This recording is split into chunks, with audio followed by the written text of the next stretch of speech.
things happen, so all good.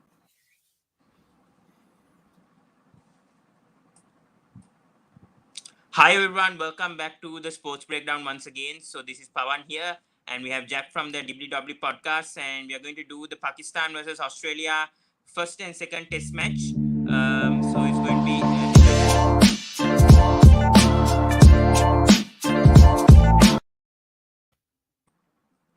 Hi everyone, welcome back to the Sports Breakdown once again. Sorry for the lag that happened in the introduction. So today we are going to do Pakistan versus Australia first two Test matches review. And we have Jack from the Dibbly Dobbly Podcast joining us once again to review these two Test matches. Thank you so much, Jack, for accepting the invite and staying until 2:30. So please do like this video because Jack has been staying until 2:30 a.m. to actually join us. And please do check his channel as well, the Dibbly Dobbly Podcast. The links are on the description. So please do check the channel out. It's really appreciated from my side, especially from my subscribers. If you can do that to Jack and help him to gain more subscribers. So thank you once again, Jack, for joining the Sports Breakdown once again. Thanks, Pawan. Thanks for having me back. Thanks for those kind words. And I'm really happy to be here to talk about Pakistan and Australia. Yeah, it's really thrilling. And yeah, let's go to the first Test match. So as we know, it was a really horrible, pitch in Rawalpindi, and I think Australia only managed to pick up 4 wickets. One was a run out, and they only managed to get 3 wickets in that Test match. So your thoughts initially on that pitch in Rawalpindi, and first of your thoughts on that pitch and that uneven bounce in Rawalpindi, and then obviously ICC reduced, made 1 Dermot point to the Rawalpindi pitch because it was not up to standards. So your thoughts overall on that first Test match, the pitch of that first Test match? It was pretty poor, I thought. It was the flattest pitch I've ever seen. Obviously, the Melbourne pitch during the Ashes of 2017-18, that was a flat pitch. And this is one of the flattest pitches I've seen at Rawalpindi. It was a bit of a disappointment, wasn't it? You know, a big series, Australia touring Pakistan for the first time in 24 years. And then Pakistan produced this pitch. And it was a bit of a letdown, I'm afraid. I felt a bit bored, as everyone was. Everyone said it was like watching paint dry.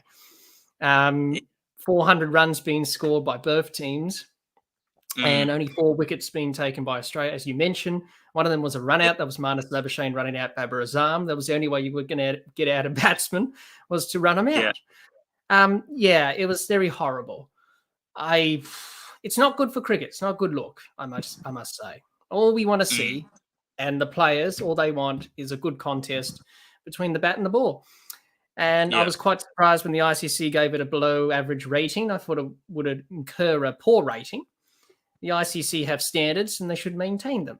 You know, give a poor rating so, you know, to be a sort of deterrent and remind the curators that if you produce another pitch like that, you could be out for a year or so with 5 demerit points. So it's not a good look for cricket. I didn't like it.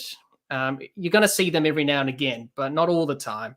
You want to see a good contest, and we didn't get that in the first Test. It was a bit of a run fest, and it was hard work for the bowlers. It's been the theme in this series thus far, to be honest, from the first and second Test. The both pitches have been similar in some way. Yeah. So that's what I think about it. Yeah. And obviously, we know Pakistan somehow managed to pick up 10 wickets of Australia. Australia somehow managed to score 496. If I'm not mistaken, and I think it was Labuschagne who scored 90, Steven Smith scored a 78. So your thoughts, that Pakistan somehow managed to bowl Australia out. I know it's their home conditions, but once again, both teams scoring 400 plus, and then Pakistan's second innings, Australia couldn't even manage to get a wicket. Both Abdullah Shafiq and Iman Al-Haq scored hundreds, and Iman Al-Haq was terrific in both the innings. So your thoughts on the Australian bowlers' efforts in the first Test match, and do you think that they could have done a bit better, perhaps? Well, it was a tough test for the Australian bowlers. They bowled over 150 plus overs in the first innings, and they bowled 77 overs in the second innings before the game was called off. And both captains shook hands, and that was it. And the game was a draw. I thought they tried everything. They toiled hard. That's all you can ask for on a pitch that wasn't really helping them that much. They chose the attack of 3 quicks and a spinner, which has worked. And a lot of people criticized that. They probably thought maybe play 2 spinners, but at the end of the day, it didn't really spin that much and it wouldn't have mattered. So I thought they toiled hard. They tried everything. It was just one of those surfaces that was flat, benign, lifeless. Didn't really help at all. They could have done a lot of things better, maybe, you would say, looking back on it. But I thought, watching their effort, I thought they toiled hard. They fought hard. They tried everything. They even tried the part-timers, and Smith, Labuschagne, Head, and even Usman Khawaja had a bowl towards the end of the match, to end the match, which was the last over of the match, which was a bit ironic. Seeing that he's playing in Pakistan, the country of his birth, which is a great story in itself. Yeah, it was a good effort. It's very foreign to the Australian bowlers playing in Pakistan. We haven't played there before, any of these players. So I thought they did okay. But it's just the surfaces haven't helped them. And, that's the thing in this series thus far. It's been hard work for the bowlers. And it's probably going to get harder once we get to the third test at Lahore, which is starting on Monday. So it's not going to get any easier. Yeah, very good. Very true on what you said over there. What else do we have to just talk more about the first test match? Obviously, it ended up in a draw, and Australia bowlers also managed to only get 3 wickets. We discussed about that. And Pakistan declaring at 476 for 4. And as you said, thoughts on the Pakistani batsmen, especially Azhar Ali and Iman al-Haq in that test match? They better well. Azhar Ali, I believe he was under pressure before this test. He hasn't been scoring highly in test cricket of late. Very important knock for him. Back end of his career, he's like 37 or something years old. He's still got it. You don't doubt someone who's very good. He's got over 6,000 runs in test match cricket, over how many centuries?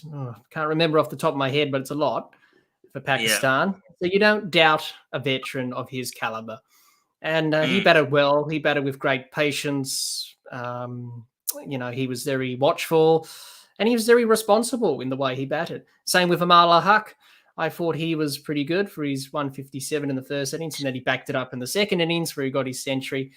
For him, coming into the side, back into the side after a couple of years off, I believe, and he did quite well for his first test century. So that will give him lots of confidence going forward, not only for this series against Australia, but in his test career. Obviously, he's played a handful of test matches, but this will get him going, hopefully. So I thought both of them batted well. They set the platform for Pakistan. It's very important in the top order or in the middle order for someone to score a big century. And that's what they did. And that's what Australia didn't do in their innings, in their first innings, because KHAWAJA made 97 and no one made a big century. So that was the big difference. And they set the platform up, and Pakistan were able to get to 476, then declare. And we're in the ascendancy in this match. So they batted really well, and they showed how to bat on that pitch, really. At the end of the day, their patience probably got the better of them, and they got out. That was the only way batsmen were going to get out on that pitch, if they made a mistake or error. And that's what they did at the end when they got out. But overall, I thought they batted well, and I thought the Pakistan team approached it quite well. Yeah, good points over there. And Pat Cummins did a good job. Even though they couldn't pick up wickets, you cannot blame them because, Ramesh Raja. But what are your thoughts on Ramesh Raja's statement after the first test match saying that they wanted to have some uneven bounce so that the Australian pace bowlers might struggle? So your thoughts on Ramesh Raja, the PCB chairman, as we know, former cricketer, obviously Pakistan cricketer, now commentator, was part of the commentary. Now he's the PCB chairman. So your thoughts towards his statements in both the the first test match that after this test match concluded? What were your remarks of what he said to the public? I was quite surprised, and I was surprised and wasn't surprised at the same time. what he said. It's understandable Pakistan wanted to produce a pitch the way they wanted to in this first test because they wanted to nullify Australia's pace attack. Because if you remember, it wasn't their best 11. It wasn't their strongest 11. They had Hassan Ali missing and Fahim Ashraf missing, who played in the second test, which we'll talk about a bit later on in this live stream. But going back on my thoughts on what he said, I wasn't surprised, but I was surprised as well. Do you really want to be tested? Do you want to test yourselves against the best in the world, which is Australia, one of the teams in the world? It seems like Pakistan are defensive and negative. They don't really want to be positive. And he said, the pitches are going to be looked at after the season, after this series is done, going forward. Excuse me. So, I thought his comments were quite interesting. The fans weren't happy. At least he acknowledged that, the fans weren't happy about what happened in the first test. And he said it's not a good look for test match cricket. So I'm happy that he admitted that. But you got to be better than that. It's a big series. Excuse me, something in my throat. It's a big series. And for the first time in 24 years, Australia gone back to Pakistan. And it's a big series. And it was a bit of a letdown, as I mentioned before. So to admit that it wasn't a good look was good of him. But it's not good enough if you keep producing these pitches. And it's probably a common theme in this series that we're seeing pitches that are not really doing much. And it's a heavily dominated series with the bat. The bowlers are finding it very tough. So I was surprised, but not surprised at his comments.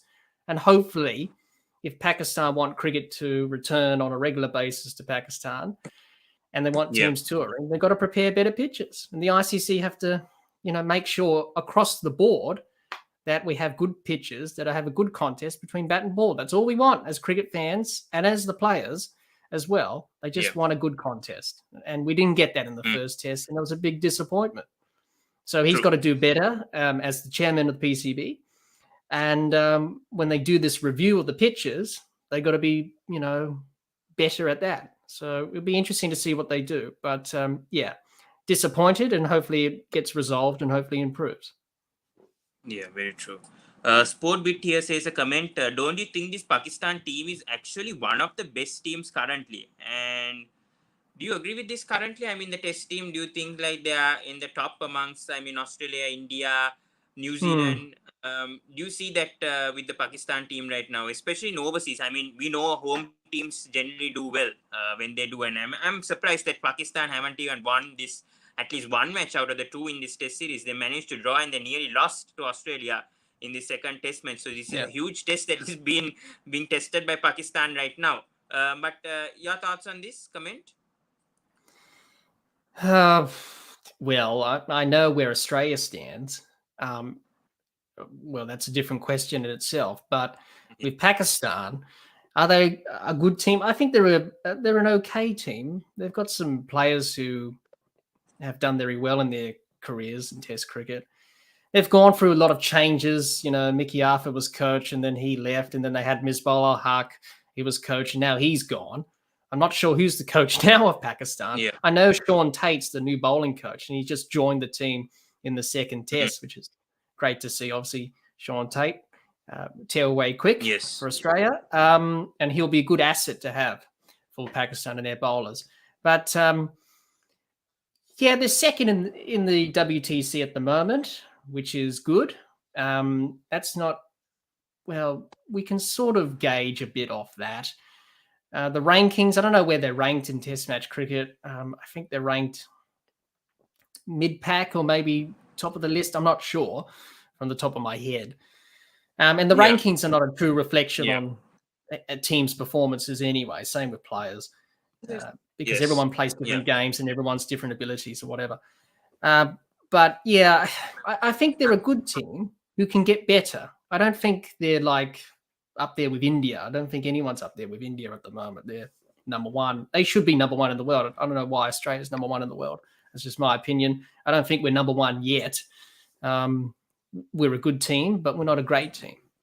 But going back to the question with Pakistan, I think they can be a great team. They can be a good team. But at the moment, they've got to work on a few things to make sure they click as a team going forward. So they can definitely challenge for the WTC final. They're in the race for that.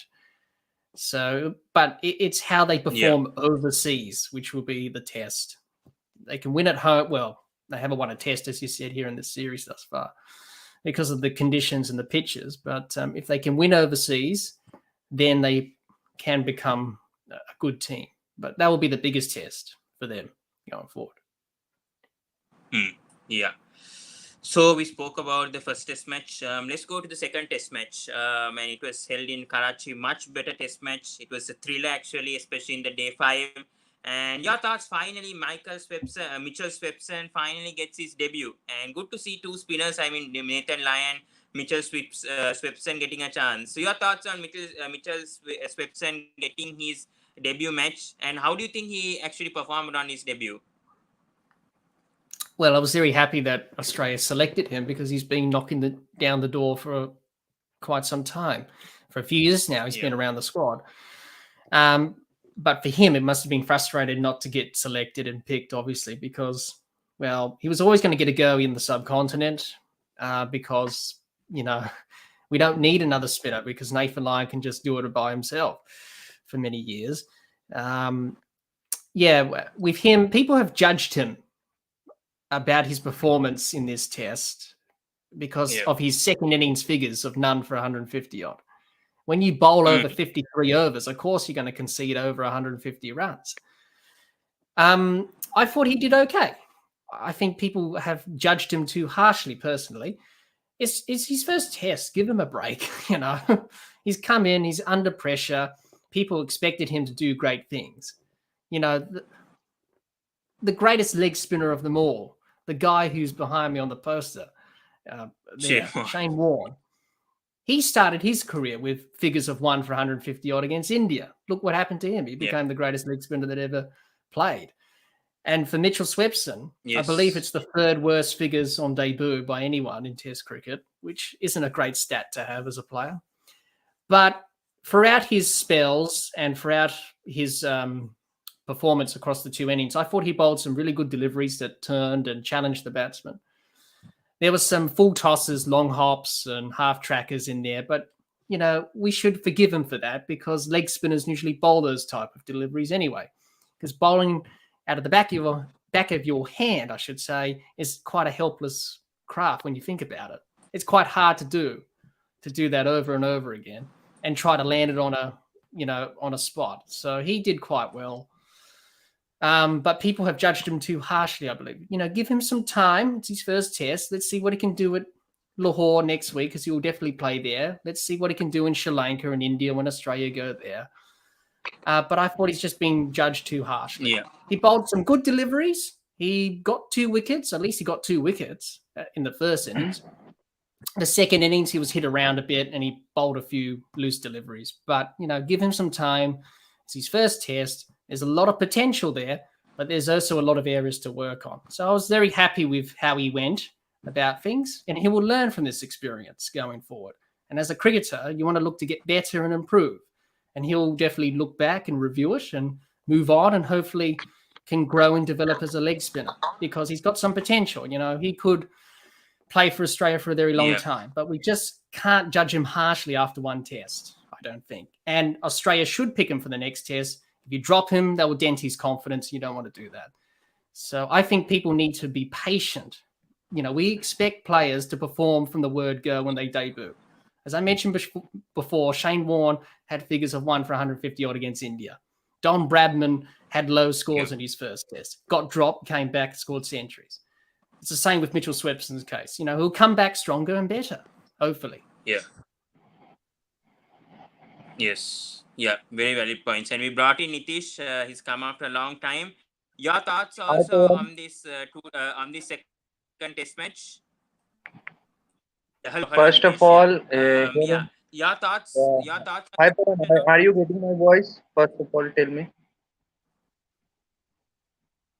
Are you getting my voice clearly?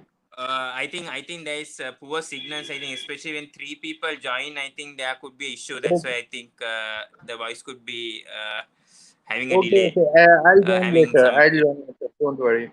Yeah, just put in the Okay, comment okay. section, Nitish, because I'm having some signal issues anyways. Yeah, sorry for that. Yeah, because I think when it's 3 people, I think it increases the issue, especially with some slow signals over here in Sri Lanka. Yeah, but anyways, back to the match.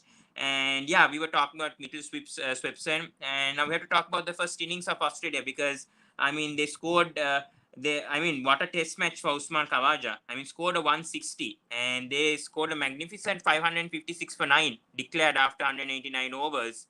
And how good was Usman Khawaja? We know he's from Islamabad. He has this Pakistani inheritance.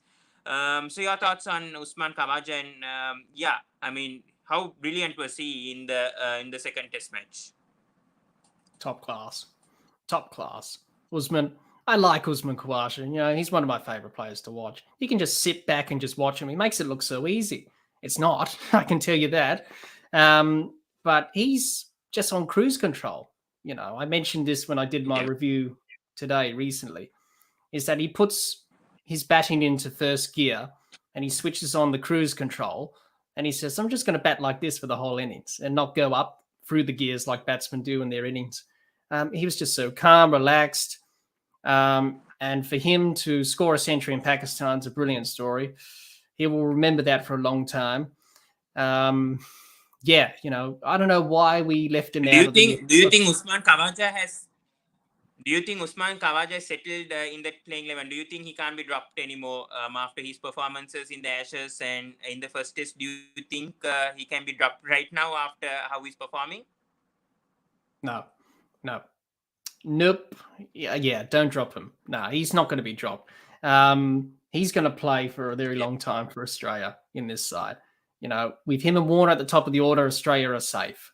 Because you've got, you know, Marcus Harris is waiting in the wings, but, you know, he'll have to wait for a while. You know, Khawaja's, how old is he? 34, 35? So he can play on for another 3 years or another couple. He's quite 35, fit. I think. 30. Yeah, 35. So he can play for another couple of years, maybe 3, if he wants to, if he still wants to.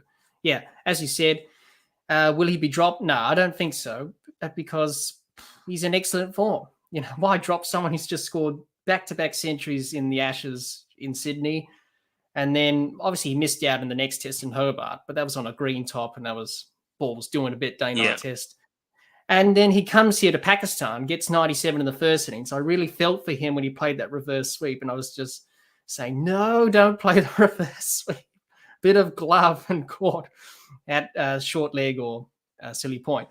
But then in this innings, he was the batsman who stood up and scored a big score for Australia, which was very important. That's what Australia didn't do in the last test. They needed someone to score a big score, and he did that.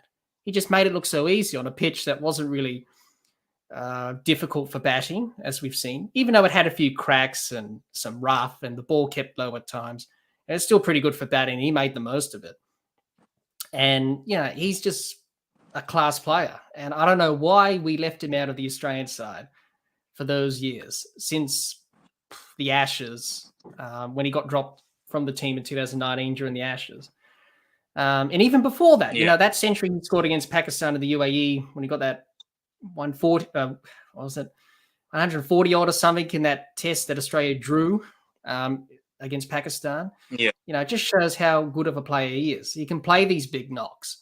Unfortunately, he was a bit disappointed not to get the double century here, because the double century was on the cards here. But yeah, he's just a good player. We're so lucky to have him. And hopefully he'll score more runs in the next test. You know, no doubt he'll probably be the player of the series for Australia in terms of the batting side of things. That's for sure. And he's leading the run scoring sheets of Australia in this series thus far. So I'm not surprised at the way he's been playing. He's got a different perspective now. I think because he's got a family now and he's been in and out of the side. He's now 35. He's just saying, oh, you know, whatever happens, happens. I'm just going to enjoy my time in the Australian team. And the weight is lifted off his shoulders. He can just go out there and play with freedom. And you'll see in that, in his innings, in this second test, in the first test, in the Ashes, he doesn't have that baggage and that weight on his shoulders of expectations, because he's just enjoying his cricket. And that's what some players tend to forget at times. But yeah, he's a serious player. And what a knock it was. Very disappointed he didn't get the double century. He deserved it. But he should be proud of his efforts. And it's a brilliant story for him coming back to Pakistan and playing cricket. It's just a wonderful story. Yeah, and especially seeing Usman Khawaja's wagon wheel, 92% control, flick shot, 43 runs. He's dominated on the offside a lot, 34 runs, square leg. So much runs and terrific knock, 160 of 369, brilliant. But coming to Alex Carey, 93, and you get out by BABAR, a part-time spinner who gets his second international test wicket. He was just about to get his maiden ton. I was waiting to see Alex Carey. He used to play for DC. I know his capabilities, watching him as a fan. And to see him getting out once again on those 90s and BABAR just getting him out. But anyways, your thoughts on Alex Carey? Your thoughts on Alex Carey? So happy to see Alex Carey do well. He's copped a lot of stick, a lot of criticism over the last few months, weeks. In the Ashes, he started so well to his test career, and then he dropped a few catches, and then people said, he should be out of the team. You got to give him time. Give him time, he'll do it. He's not going to be an Adam Gilchrist. We have these expectations, can you score centuries on a consistent basis and be like an Adam Gilchrist? He's not going to be like an Adam Gilchrist. He's Alex Carey. That's who he is. He's Alex Carey. If he can score the odd 50 or the odd century, in this case, he missed out with 93, and do well behind the stumps. I thought he really kept well behind the stumps as well in this test match. Not easy keeping the subcontinent. He did very well with the bat and the gloves. But going back to him as a player, I was so happy to see him do well. Obviously, a bit of recency bias because he's from South Australia and I'm from South Australia, and I've seen a lot of him in state cricket and for Australia and ODIs and T20s and now in test matches. I was so happy when he was selected because I think he's a very good player. He's a hard worker. He's versatile. He's got a clear plan, especially in this series against the spinners, playing the sweep and the reverse sweep, and he does that quite well. Unfortunately, he'll be a bit disappointed to get out to BABAR, the part-time off spinner. But he'll be happy. If you said to him before this test, I'll give you 93 runs, he'll take that. But he would have wanted the 7 more runs to get the century. But hopefully for him, this will boost his confidence and give him the self-belief, knowing that, okay, I can do it. I can score runs at number 7 and keep wicket for Australia in test cricket. So he's got that belief now. He needs to build on this and hopefully, do it on a consistent basis. Every now and again, you don't expect it from every game, from wicket keepers, obviously. You expect them to score the odd 50 and do well behind the stumps or the odd century. If he can average mid-30s and do well behind the stumps, he's doing his job as a keeper batsman. As I said before, he's not going to be like an Adam Gilchrist, but, he's going to be a very good player if he can continue to improve and look to get better. But I was very impressed with him, with his batting and his glove work. Scoring the runs, boosted his confidence with the gloves. So it was just great to see him do well. And hopefully people can give him a chance. We're just going to give him a chance. What is this? He's 7th test match, I believe. So, he's only played 7 test matches. So you've got to give him a chance and let him grow and develop. Getting used to test match cricket's a different climate, different environment compared to first-class cricket or domestic cricket. So you've got to give him time. But I thought he did well. And his innings was very important because Australia weren't looking like getting 500 at one stage when KHAWAJA got out. So his partnership with Mitchell Starc of 98 for the 8th wicket was very crucial. So, it was very important to the team. And, I thought he had a great test match. Very true. And especially Pat Cummins also at the end. 34 of 36, 2 4s and 3 6s. Accelerated. Brilliant from Pat Cummins, playing like a 2020 mode, and then Swepson was helping him a bit. But Starc was a bit patient. But Cummins, that knock of 34 of 36 also was crucial for Australia. Right? Australia to get that 550 and put some scorecard pressure on Pakistan, which did eventually made them to collapse to 148. But we'll come to that. But Pat Cummins's innings at the end also was very, very vital for Australia. For those runs, Yes, it was. Cummins, he's no slouch with the bat. He can bat.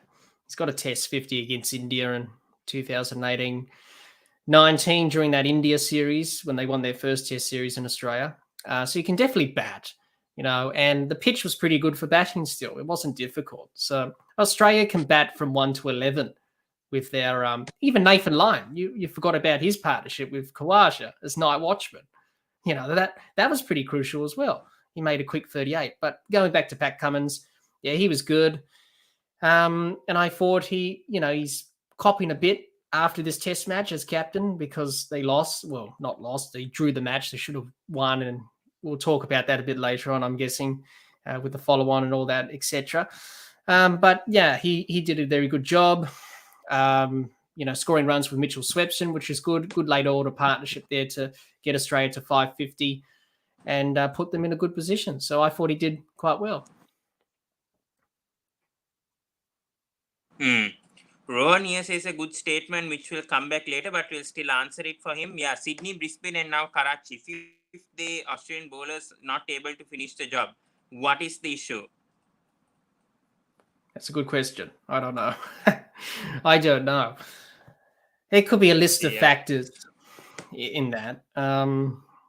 You forgot Headingley as well. With Ben Stokes' innings. This is now the 5th Test match, and also England in this Ashes series recently. So that's 5 Test matches that we haven't finished the job off in the last innings. And also the Gabba. I forgot the Gabba as well. True. Yeah, I don't know. I don't know what's the issue. Pat Cummins said, well, we'll keep reviewing it and we'll keep improving our methods and processes on how we go about things. I think one of the factors is that Australia came up against pretty good teams. Obviously, India, number one. And also they came up against teams who were prepared to fight, show a bit of resistance, and managed to win the game or draw the game in their respective teams in those series. Obviously, Ben Stokes at Headingley, and then you had India at the SCG when they drew that match, and then at the Gabba, Rishabh Pant went off and they chased down the runs.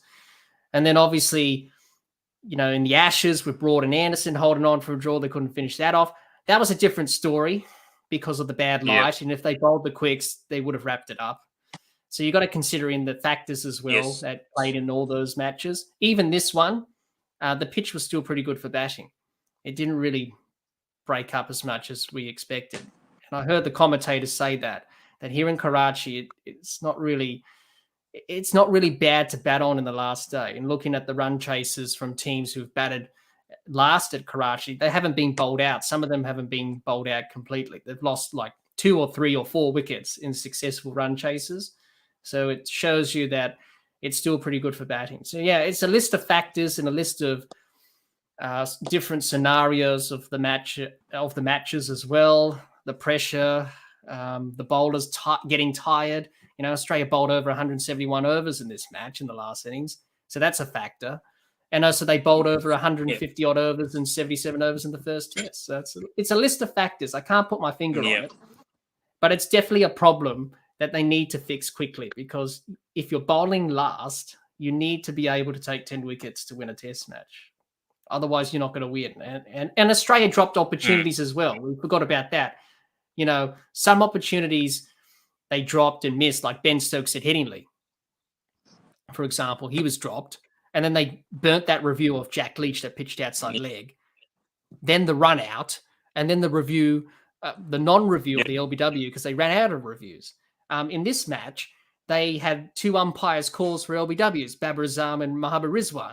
If that went the way of Australia, it would have been a lot different. And they dropped a few catches as well. So it's a list of factors that Australia, they haven't helped themselves at times.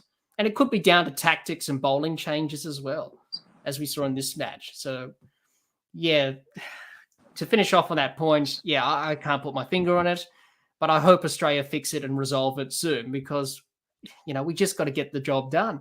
It's as simple as that. Otherwise, we're not going to win Test matches. And it was a perfect opportunity in this match, but we blew it. Yeah, very true. And coming back to the match, and Talking about the Pakistan bowlers, who actually impressed you the most throughout these 2 test matches?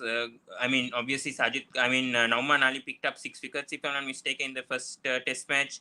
Second, he picked up 1. But who really impressed you most, and who do you think was a threat to the Australian batsmen, or do you think none of the Pakistan bowlers were a threat in this test series so far? Well, yeah, that's a hard question to answer, because this series has been dominated by the bat, hasn't it? So the bowlers have had a tough time of it. Yeah. Some of the wickets that the bowlers have picked up are usually from batsmen making mistakes and errors and being impatient. Also, the wickets have come down to skill as well and bowling great deliveries. I remember the delivery that Nasim Shah bowled to Alex Carey in the first test, that clean bowled him. So there's been some wickets like that. They haven't been really potent because the pitches haven't helped them. If you give a bit of pace and bounce to Afridi and Nasim Shah, who played in the first test, and Afridi's played in the first 2, then Pakistan would have been very effective. Afridi's led the way, I think. Obviously he's a very skillful cricketer, but their spinners haven't been potent enough because the pitches haven't really turned as much. It's usually the general case in Pakistan that spin doesn't take most of the wickets. It's usually pace. But still, they haven't been. At times, they've got balls to spin, but it hasn't been that potent spin that the Pakistan spinners have got. So I don't think anyone stood out for me. I think, given how the series has gone and how the pitches have been playing, it's been tough for bowlers on both sides. But I thought in this second test match, it's not great when you concede over 550 runs. To me, they didn't stick to a plan long enough. They were a bit impatient. You got to stick to a plan. It felt like they want to take a wicket every ball. Well, you just got to work to a plan. And build pressure with dot balls. They didn't do that for a lot of periods. And then they started bowling that line outside the leg stump when the spinners came on, and everyone criticised them for that. I thought that was a negative tactic anyway. I can understand why they did it, just to bring the run rate down, which they did. But I felt like you need to be positive. Look to take wickets and back yourself. And I don't think Pakistan are doing that at the moment in this series. They would after this test match, because they drew the test match from nowhere. And they would believe now to beat this Australian side at home. But it seemed to me with the bowlers that they wanted to do that tactic of bowling that negative line outside leg stump. I can understand why people were unhappy about that, even Pakistan fans, from what I've read and seen. But to me, what I mentioned in my review that I did recently on the podcast, which you can catch on the channel, I talked about this, and you've got to be positive. You can't be negative in cricket. They missed some opportunities to take wickets, I thought. Because how are you going to get an LBW if it pitches outside leg? So you're not going to get a batsman out. They're just going to keep patting it away, which Australia did. And they played it well, Australia. Even though they didn't score off it, just kick it away. That's all you need to do. You're not taking a wicket. You're not really challenging the batsman at all. So I thought that was a bit bizarre in the tactics there. So I think for them, they've got to be a bit more positive and back themselves. Because they can take wickets. These bowlers are good in their own right. They've done well. You just need to back yourself, and probably better tactics from BABAR Azam, and probably bit more patient and work to a plan. I think that's what they didn't do in this test match in the first innings. In the first test, they were able to take 10 wickets on a flat pitch at Rawalpindi, which was good, and Australia only managed to take 4. So, that's a big tick to them. They were able to take 10 wickets on that placid pitch. But that was down to Australia trying to force the game and trying to play aggressively. And Pakistan didn't really play aggressively. They were sort of defensive as well in that first test, looking to score slowly and play the long game. So, their bowling, it's been a bit of a mixed bag in this series. Let's see what they do in the third test. It'll be interesting to see what they do in terms of tactics, in terms of mindset. Yeah, true. And coming to the first innings of Pakistan all out for 148, and what brilliance from Mitchell Starc, getting 3 wickets for 29, 2.23 economy. Nathan Lyon was a standout, 1 for 13, 1.44 economy only. Swepson 2 wickets. Everyone contributing with the wickets. So your thoughts on this shambolic performance by Pakistan in the first innings? At their home, they get all out for 148. It's really ridiculous, and especially their last. Nauman Ali and Shaheen Shafri scores 39 of their 148 runs. So it was absolute shambolic batting by Pakistan. So were they too bad? Their shot selections were too bad, or do you think the Australian bowlers were too good towards these Pakistan batsmen? Well, they batted poorly, and they made up for it in the second innings.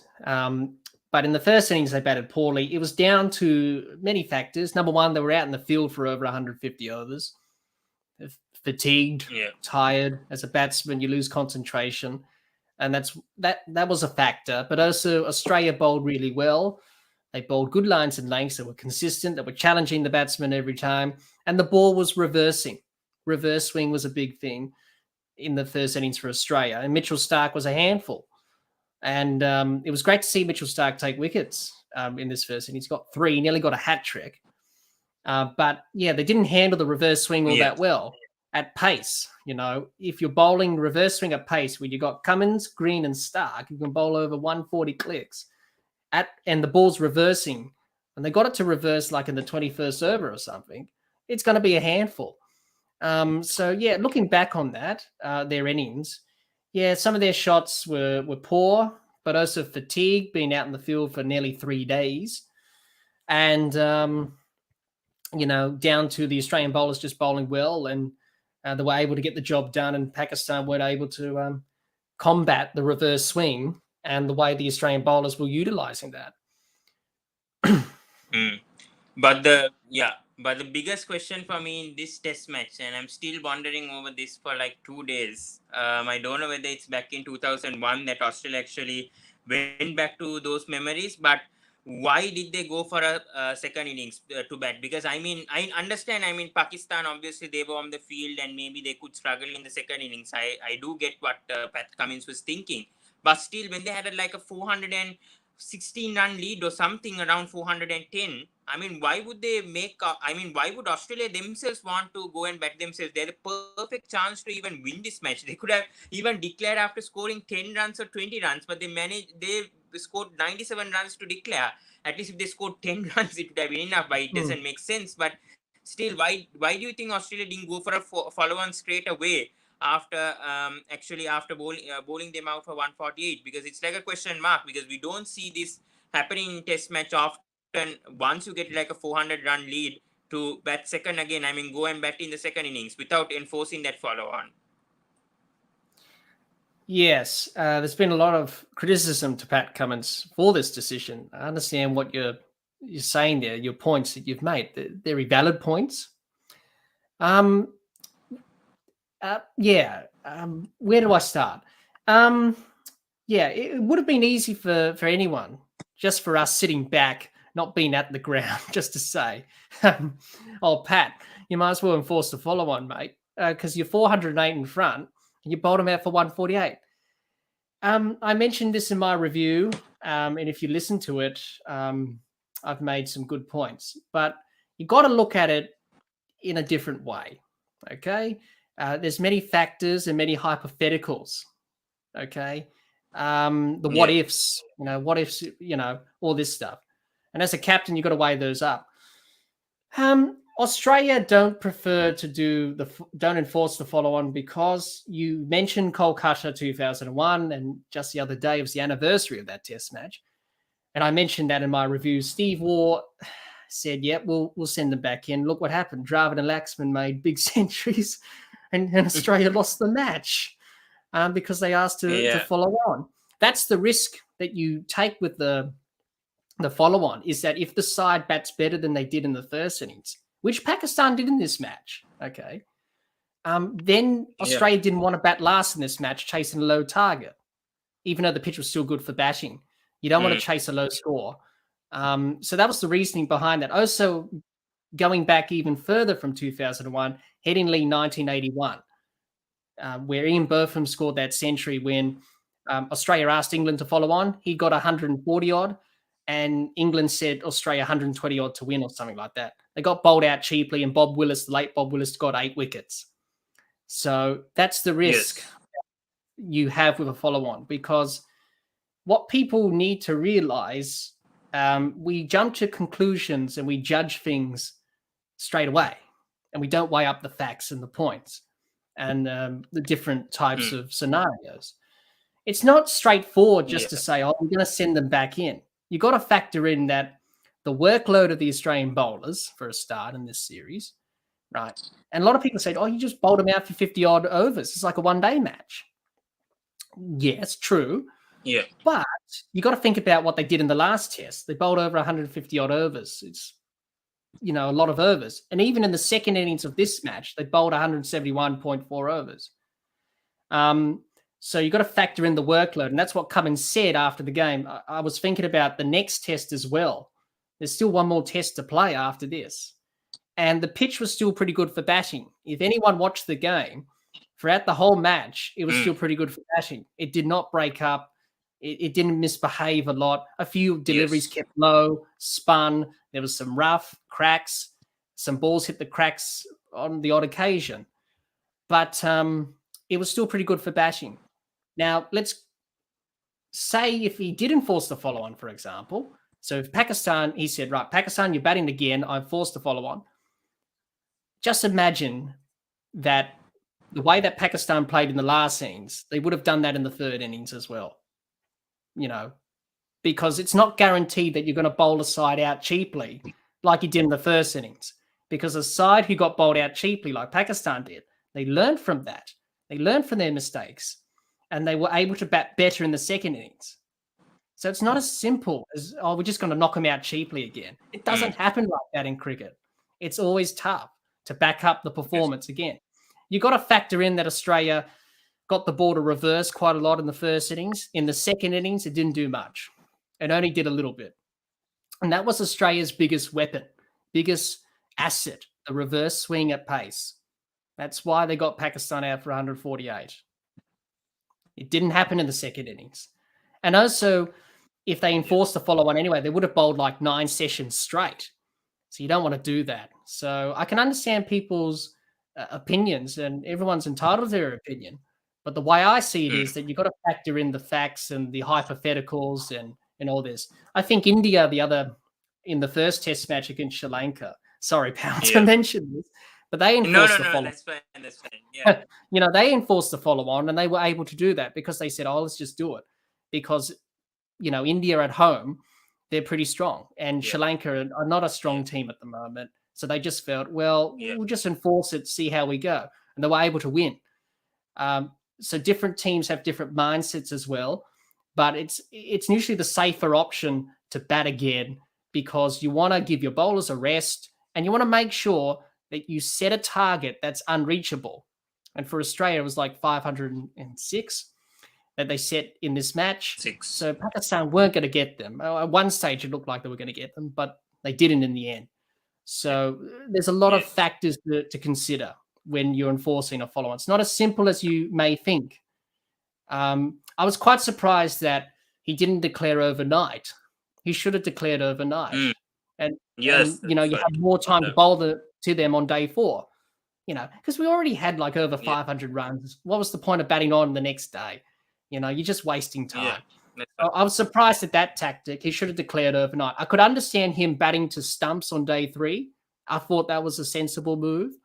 But then declare overnight, then have a crack at them first up in the morning. But he didn't do that. So, people are going to criticize him for that. He's got to cop that, Pat Cummins, as a captain. But you sit back and you review it as a captain, and those are my thoughts on it. But people will have different thoughts on it. But it's not as simple as you may think at the end of the day. Yeah. Rohan here has another good question over here. Australian bowlers need to understand the Pakistan conditions better. It's more skiddy for spacers, and spinners need more patience with good field placement. Also, hold the catches. That's costly. Your thoughts on the fielding of Australia, especially the second innings? They dropped a lot, especially if I'm not mistaken.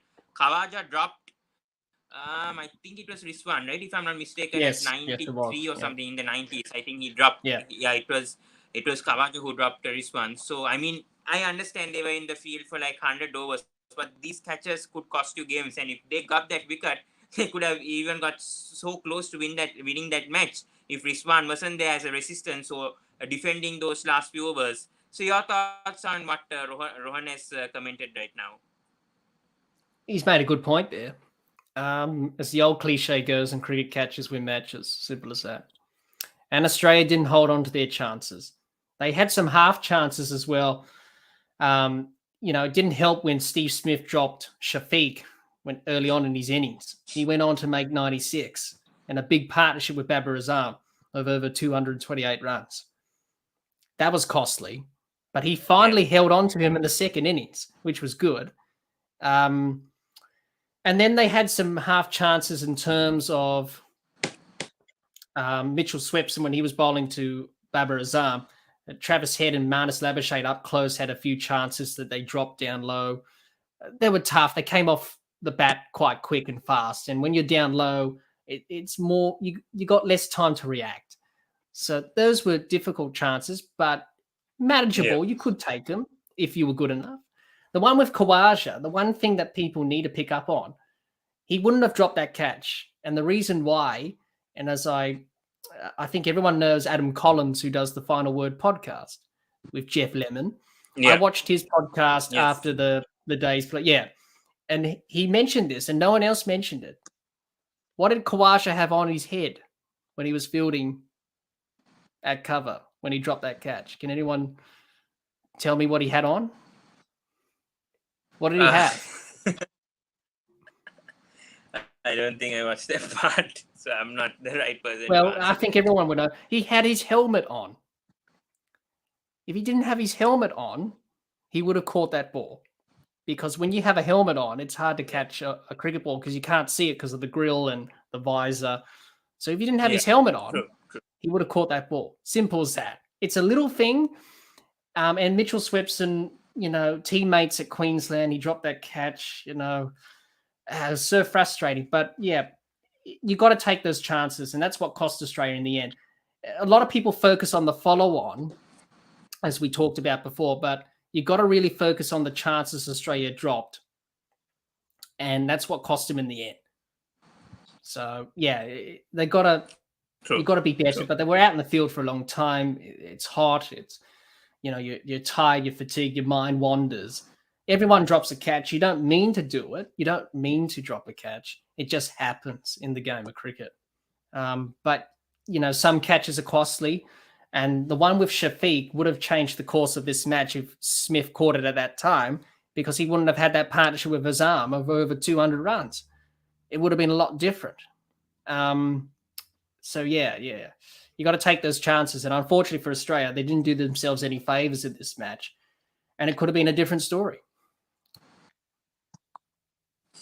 Yeah, and talking about the Pakistan batting and what innings from Babar Azam, I thought he'll get a double century, but what a terrific knock, because 425 balls, he managed to score 196, 21 fours, 1-6. We haven't seen this much from Babar Azam in Test match cricket, but this was really, really vital, especially when Pakistan were in trouble and Australia were going to win, especially on day 4. I mean, they were around 2 for 21, and Babar Azam comes in and he scores 196. What a knock. I mean, they were even 392 for 5, and they were about to lose, but still they managed to cling on, especially, and Rizwan also to be mentioned, 104 of 177. Those two stalwarts, and especially in the 2020 World Cup, we know the impact that they made. And now in Test cricket, in different positions they bat, and for them to play like this, I mean, especially Babar Azam, your thoughts? Yeah, it was unbelievable. It was an unbelievable knock. He came in when Pakistan were 2 down for 22 or something like that, when Azhar Ali got out. On that non-review that he should have reviewed it because he got a glove on it. But he departed. BABAR Azam came in. They were still in a bit of trouble. 2 down for 20-odd is not a great position to be in, especially when you try to draw a match. But the way he batted, the way he looked at ease at the crease, he was unflustered. He knew what he needed to do. And for Pakistan to win the match, which was unlikely, but for them to draw it, which was likely, he needed to stay in until the very end. Unfortunately, he didn't quite do that. He got out to Nathan Lyon just before the end of the match, but I thought he deserved a double century. He at least deserved that, but his knock was very crucial. He held the innings together, really, and the partnerships he had with Shafiq and Rizwan were very crucial as well in terms of Pakistan trying to go for the win, but also eating up time and just frustrating the Australian bowlers with their batting. So he played a magnificent knock. There's many stats that he has broken in this knock. His first century in 2 years. I think the last one he got was against Bangladesh at Rawalpindi in 2020. So magnificent knock. Mohammad Rizwan, what a player he is. You know, even though towards the end, when Pakistan lost those few wickets, he was still looking to score and be aggressive, playing his natural way. And that's what I liked from his innings. He was looking to be positive and attacked and defend when needed. He just stood up and was calm as well and knew what to do. He knew what the job was. I got to stay out here, got to face these balls. I got to blunt the bowling. I got to stay in until the end, take the responsibility. He nearly got run out at one stage, and that would have been carnage. But he was safe and got the century. So, magnificent performance from those two in particular, and also Shafiq as well. Let's not forget him. He's a good player. Frustrating to get out for 96, but those three in particular. There was a 228 run partnership. Yeah, sorry to interrupt. I was just saying there was a 228 run partnership between Abdullah Shafiq and Babar Azam, which lasted 524 balls. So that's just terrific from both of them. Yeah, absolutely. And they just ate up time and frustrated Australia. That's what they needed to do. It was a marathon innings from Pakistan. You know, it's not easy to draw a test match, but they did it well. And the pitch was still pretty good for batting. Once you got in and applied yourself, still pretty good. And Australia, they will rue those missed opportunities. If they caught those opportunities, created those opportunities, it would have been a lot different. But you got to take your hat off and say, well played to Pakistan. They really fought hard and they bounced back after getting bowled out for 148. No one gave them a chance to draw this match. But they did it, and they will have some confidence heading into the last test at Lahore. So, True. And we come to the Australian bowling at last, and Nathan Lyon misses yet another 5-wicket haul, but I think his resistance was brilliant, and you need to appreciate it because 55 overs, 20 maidens, 4 for 112. I have no words to tell to Nathan Lyon. He's a stalwart. I mean, he waited for his 400 wicket, I think, for around 8 or 9 months, if I'm not mistaken. So, after that, he's just been bowling terrific. And your thoughts on Nathan Lyon? Because I know Mitchell Swepson, especially his debut match, we shouldn't criticize much. We know his capabilities. He's a leg spin also. After Steven Smith and then Shane Warne, obviously the legends. So, it's rare to have a leg spinner like in Australia. It's a rarity. So, but Nathan Lyon, a stalwart, he's been playing for around 10 years, if I'm not mistaken, 10 or 11 years for a debut match against Sri Lanka in Galle, if I'm not mistaken. So, from that onwards, and he's been performing well in subcontinental conditions as well. So, your thoughts on that in that bowling performance from Nathan Lyon? He tore it hard. He should have had that LBW of BABAR Azam, but it was umpire's call. It was clipping the leg stump, and he was not happy about that. But he tore it hard. He challenged BABAR Azam at times throughout that bowling performance. But for him to pick up those 2 wickets towards the end, to go bang bang and really make the match exciting, which was great to see. He's just a workhorse. We're very lucky to have Nathan Lyon. He will go down as one of Australia's best bowlers, certainly in the top 10. Obviously, he's in the top 10 leading wicket takers for Australia, but also in world cricket as well. To bowl 55 overs he's done a lot of work. And also he's been very good with injury. He's been very fortunate that he hasn't been injured. So to bowl 55 overs, it just shows how fit and durable and flexible he is. I thought he bowled well. He toured hard. The pitches haven't really managed to give him any assistance. So hopefully for the next test, he can take a few wickets and finish this series off on a strong note. And hopefully for him going forward to Sri Lanka and India, he can work on a few things and get better. But yeah, for Nathan Lyon, I thought he was exceptional throughout the 2 test matches in this series thus far. And in that performance, just to give a little bit, when you're tired and fatigued, just to come on, and Pat says, give us a few wickets, Gaz.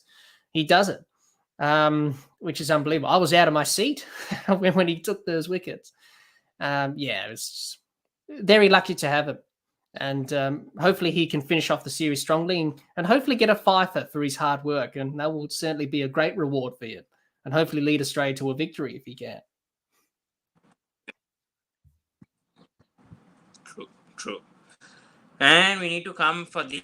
I mean, David Warner, Pat Cummins in the second innings using a hammer. I think I saw this tweet from Candice Warner, who's the wife of David Warner, that he doesn't do work at home but manages to do with the pitch. I mean, handling the pitch. That uneven bounce, I mean, this is a big concern, especially in Pakistan pitches. I mean, Australian cricketers trying to do that as well with a hammer and with that uneven bounce. They weren't impressed with how the pitch was going, especially for bowlers in that second innings. So your thoughts on this, I mean, controversial topic that has appeared with the hammer that David Warner was using, Pat Cummins also was using it and trying to fix on that uneven bounce that was happening on that pitch and that surface, especially that area of the surface of the pitch. Yeah, they were hammering it away there. It's pretty hard surface there at the National Stadium in Lahore. They got the hammer out and gave the pitch a good hitting. Just saying, do something, will you? No, I think they were just fixing the foot marks there with the bowlers. On those surfaces, the foot marks get quite deep and get a bit uneven on either side. So you just have to hammer them down to make them flat. That's what they were doing. I think they were just venting their frustration as well.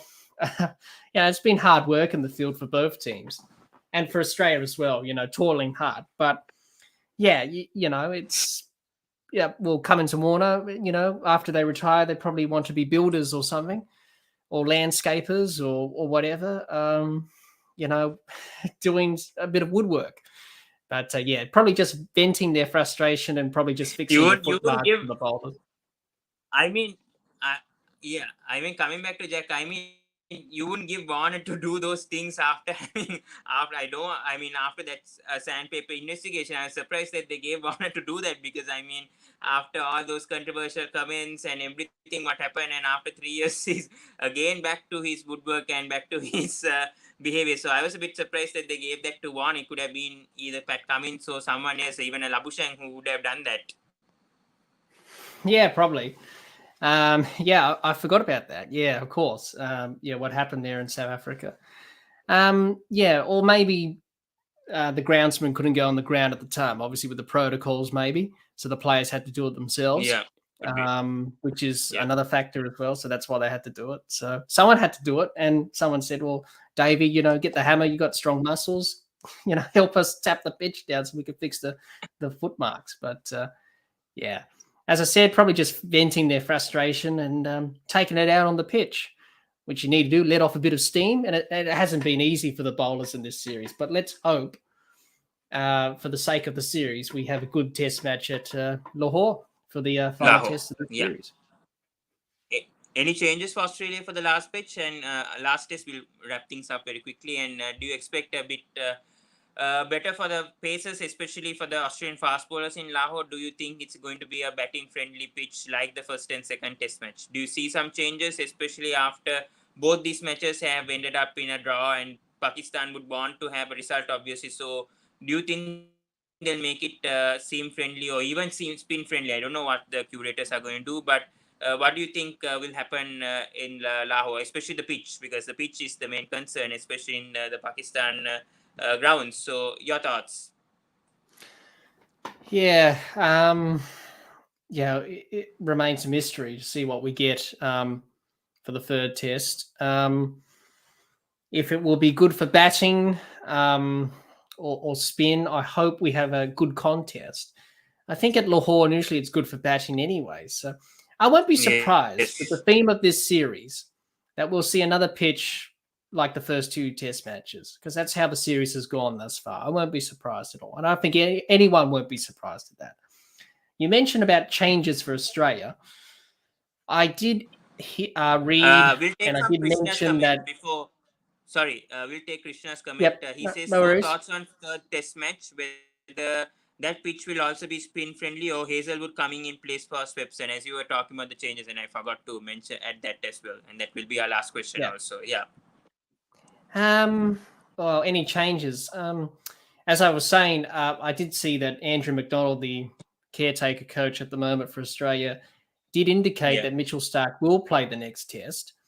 So that's an indication that Australia may go in with the same 11. They won't change any of the batsmen. That's pretty settled. Depends if, they'll bring back Hazelwood maybe for Starc if they want to change, because he's played 2 test matches in a row. He's had a heavy workload. The second innings, he wasn't really much effective. In the first innings, he was, if the ball reverses. And you really want him in the side because he offers that point of difference. But also Josh Hazelwood's a quality bowler as well. So he may come back into the side if they feel like Starks hasn't really pulled up well. But judging from what Andrew McDonald has said and judging from the comments he made, and he said, Mitchell Starc is likely to play, then I think they'll keep the same 11. I think they'll go in with 2 spinners and have Cameron Green as the third option in terms of the quick bowlers with Cummins and Starc. And then you have Lyon and Swepson as the 2 spinners. That's the plan that they'll go in for the next test, because there was some talk about Australia implementing that for the last 2 test matches of this series. So I don't think they'll go away from that. If conditions are favourable for fast bowlers, then they probably go back to the 3-in-1 combination, 3 quicks and 1 spinner. Or this is sort of out of the box. They may go with another spinner. They may go with Ashton Agar. You never know. But that's unlikely. But, they may think about it. But I think they'll keep the same 11. This is a very important game of the series because whoever wins the series. And it's very important to keep the same 11 in terms of the cohesion. You don't want to make too many changes. So I think they'll keep the same 11. But if conditions dictate that they need either Hazelwood or Scott Boland, maybe Scott Boland may come back. You never know. He may come back into the side. If Mitchell Starc doesn't pull up as well following the workload of this last test match, then they'll make a change. But overall, I'm seeing probably Australia play the same 11. Maybe Pakistan may make a few changes. I don't know what they'll do. Maybe they'll keep the same 11. You don't know. It'd be interesting to see how the pitch plays. But judging from the theme of the series, it's probably going to be a pitch that's probably going to be good for batting. We're probably going to see a pitch that both teams have to play some nutritional cricket, so the long game. And this test match will probably go into 5 days, the last session, as we saw in Karachi.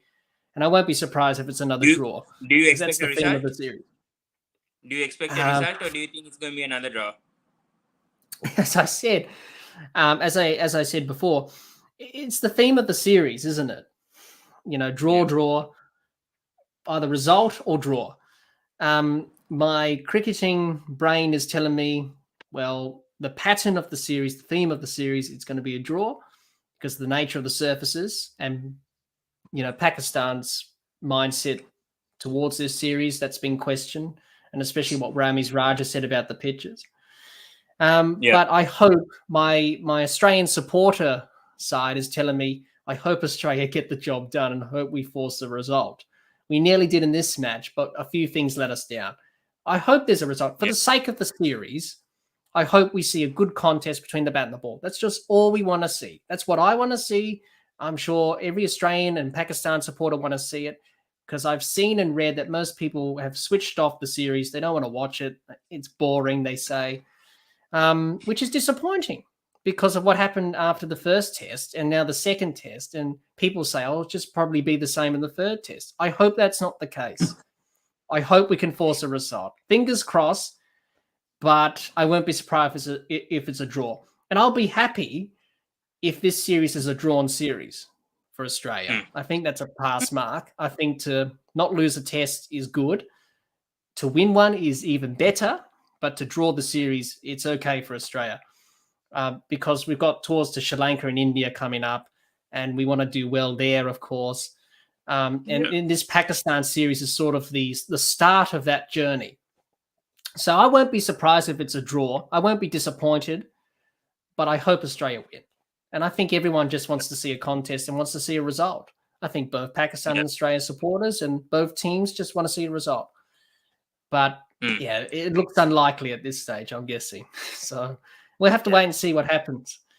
But for the sake of the series, let's hope we see a good contest and may the best team win. That's all we want to see. Yeah. So thank you so much, Jack. I mean, I kept you for more than 1 hour. I'm so sorry. I mean, sorry for my apologies as well. I was supposed to start this at around 7:30 or even 8 p.m., but I couldn't, unfortunately, due to the power cuts. So apologize from my front, but so sorry for Jack. I mean, thank you so much for staying. I think it's around 4 a.m. in your time, so I'm so sorry for keeping you for that long.